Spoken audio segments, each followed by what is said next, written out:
Welcome to the Shit Slinky Made Me Watch. I'm your host, KC, here with another shitty review about shitty horror films recommended by that sumbitch Slinky.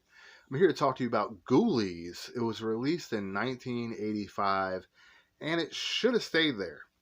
This one opens up with some type of demonic cult leader guy trying to sacrifice a baby.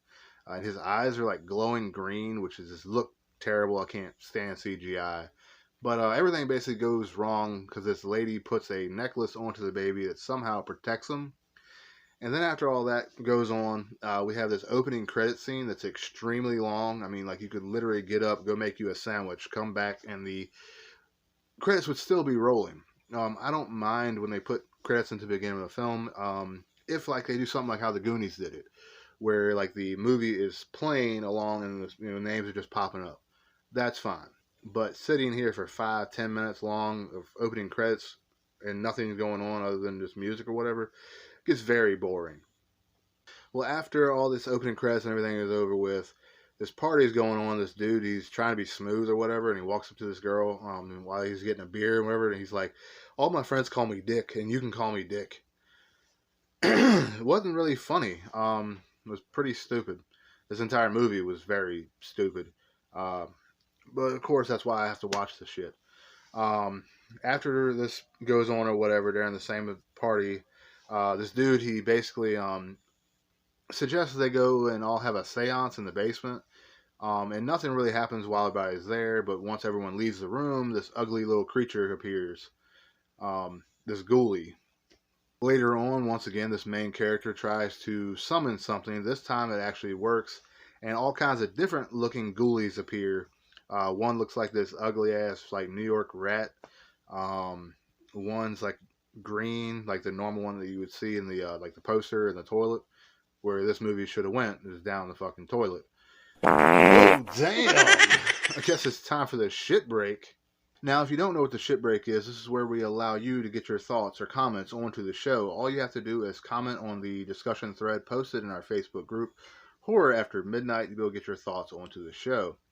Also, there's weekly giveaways. All you have to do is comment on this video, hashtag shitbreak. The more comments, the more chances of winning.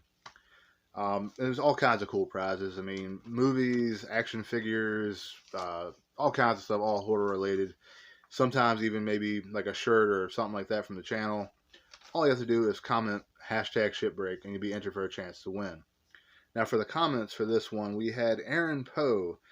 He says, "Hell yes, love this film, and an interesting side note, this picture was meant for just advertising, and the filmmakers were made by producers to have the toilet scene put into the film." That's pretty interesting because, um, yeah, it didn't really help it or hurt it. So I guess it doesn't really matter if they put a toilet in the movie. It, like I said, it wouldn't really done much good either way. Then we had Aaron Garcia. He just said awesome. Jeff Thrain, our moderator, he just says one of my faves or favorites. Then we had Shane Terry. I loved this movie when I was a kid. I haven't seen it in ages. Thank you all for that. So let's get back to the show.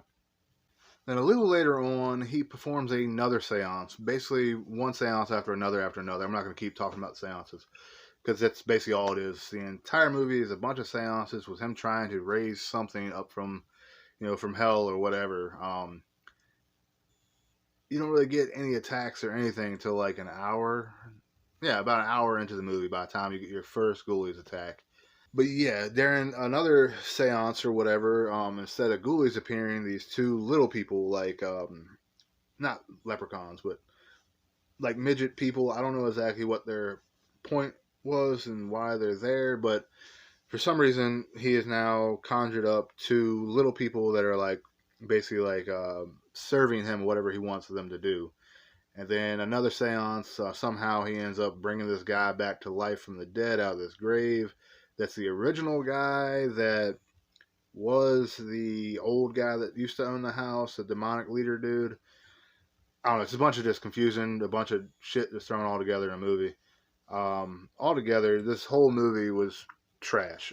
Like I said, you don't get your first attack until an hour in. The movie's over in an hour and 20, something like that. So, yeah, it's just a whole lot of shit to sit through for no good reason at all. For this movie, eventually you do get the toilet scene, like Aaron, yeah, like Aaron Poe was talking about earlier during the break. But that's pretty much it. This whole movie is very strange, very stupid. There's a strange twist at the end, but the whole entire movie is just strange, and I could never ever recommend this to you. If you want to check it out, that's on you. For this one, I give it one shit stain. Case says don't check this shit out. I'll be back next time to talk about Ghoulies Part 2. Somebody, please help me. As always, stay classy, folks. I'll see you next time.